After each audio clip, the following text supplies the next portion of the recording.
everybody, this is Threshold Training's workout of the day for Monday, July 20th.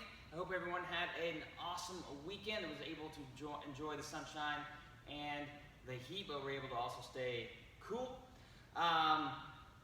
This week we are plateauing and slightly decreasing the intensity for the majority of the week, with the exception of the guests who work out and a little bit of the workout today, Monday. So you should feel like this week you are leaving having done a good amount of work, but are refreshed and you don't feel like you are leaving crushed, okay? So if you do, okay, make sure you talk to us, okay, because we want to really get across the point of the workouts each day, so that you can be as productive as possible and we can do the workouts effectively. So today's workout, interval style, we're gonna do some conditioning up front and then some shoulder accessory work at the end. So the intervals are very prescriptive, so if some of this prescription applies to you versus other prescriptions apply to someone else, that's fine. Okay, we're gonna kind of individualize this a little bit. So every 2 minutes, on the 2 minutes for 12 minutes, we are going to cycle through thrusters for a 2-minute chunk of time, and then running. We're going to alternate back and forth essentially 3 times through. So 3, 2, 1, go. Okay, clock starts. I have 2 minutes to complete 21 thrusters. Now, what you'll notice is, as it's written, 21 thrusters will be broken up into cluster sets of 7, 7, 7. So what we've prescribed to you is, okay, I want you to choose a weight that you can do 3 sets of 7 within your 2-minute window. Okay? Because the thruster weight will be ascending. So every time you come back to the thruster, yes, there'll be less reps, but you'll be changing the load and adding weight. So keep that in mind when you choose your weight. Right? Sometimes it's helpful to think about it backwards. Where am I going to end at, so that I can then choose where I'm going to start. Okay? So, again, we prescribed at 7, 7, 7, not only for you to think about pacing, but also because we want you to be able to preserve the thruster movement. Okay? Remember the squat to the press throughout the entire workout. Oftentimes, what we'll do is we'll see 21 thrusters and we'll say, okay, how many can I do in a row so I can maximize my rest? And then by the time we get to the last interval for those 9 thrusters, those 9 heaviest thrusters, all of a sudden we're doing singles and we're wondering why that happened. So go by the prescription, see if you can do 3 sets of 7. You can rest 10 seconds, 15 seconds, 20 seconds between your sets of 7. Up to you, based on how much you need to recover. You just need to complete all 21 within the 2-minute period. Then we will, between minute 2 and 4, we will run 200 to 300 meters. We're looking for 60 to 75 seconds of work. So for some people, they run 200 meters in 35 seconds, so they can probably add that extra 100 meters.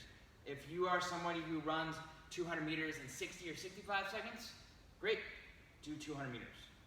Okay, so we're looking for, again, for about 60 to 75 seconds of work, but if you're working beyond 90 seconds, you've chosen a distance that's too long, okay?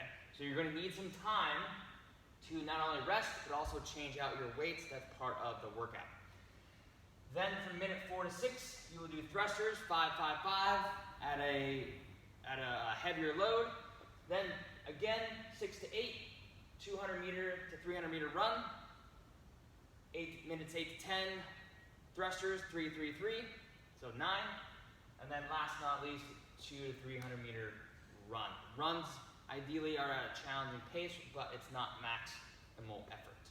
Okay? You can row or bike and sub for run if you have an injury, or if you're at home and you don't have a place to run, or it's a high traffic area. Thrusters, remember, front squat to a press. When we're doing our thrusters, make sure you are pushing the bar back into your shoulders and into your collarbones so your elbows can stay high enough so the bar doesn't roll down or the chest doesn't collapse as we squat. As you're cycling, you may start the squat as you're bringing the bar back down, so then you can pop back out of the bottom of the squat and press. After our thrusters and our running, we're then going to go to some shoulder accessory work in the form of an AM-quap. So remember, AM-quap as much quality as possible. 10 minutes long. We're going to do a 20-second Zercher plate hold in the bottom of the squat. So you should all be pretty good at these now that we've described them for the past couple weeks.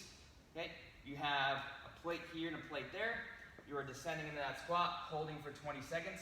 The goal is to resist the forward lean. Okay, keeping the shoulders slightly back. Okay, we're active in the squat. We're not just sitting down like so, waiting for the 20 seconds to happen. You can also use a weighted backpack. You can use a dumbbell holding one hex in one hand, one hex in the other. Ideally, we're holding the plate towards the outside so we're not flaring our elbows like so. We have 8 barbell rollouts or 8 strict hanging leg or knee raises. So if you are still working on the ability to hang and then coordinate your knee or straight leg raise, I want you to do strict hanging leg raises, okay, to work on the endurance and the control hanging on the bar. This will really help your control and your strength during any knees to elbows or toes to bar. If you feel like you are a supreme gymnast with toes to bar, knees to elbows, and all strict variations, then we want you doing barbell rollouts. Remember, barbell rollouts are on the floor, essentially rolling the bar out and then coming right back. If you're at home and you don't have those kinds of options, either a barbell or something you can hang from, we can do a dumbbell or kettlebell straight arm lower, like so, all the way overhead, or you can minimize the range of motion a little bit so you're just at forehead height and come back. You can make it more challenging by raising your knees up off the floor or extending your legs out, provided that your low back maintains contact on the floor. This will demonstrate that you've effectively maintained compression within the midline, okay, and you're not straightening out or arching in the low back there.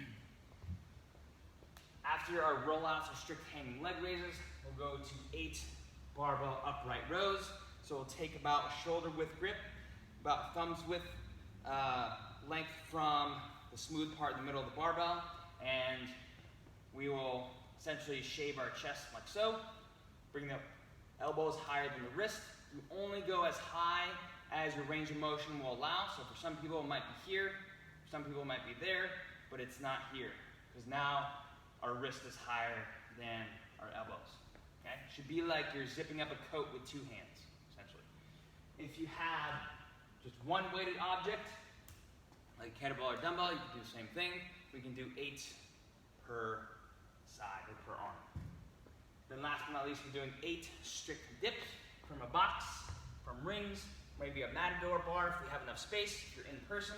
Essentially, we're coming all the way down without allowing our shoulder to shrug a lot towards the ears, and then we're straightening back out. Notice that I finished with my shoulders essentially pressing away from my ears versus finishing here. So just like we have active shoulders pressing overhead, we have active shoulders pressing down towards the box. So you always have pressure in your hand, palm of your hand, as you're going up and down through the dip. So that is today's workout. Have a great start to the week and enjoy your Monday.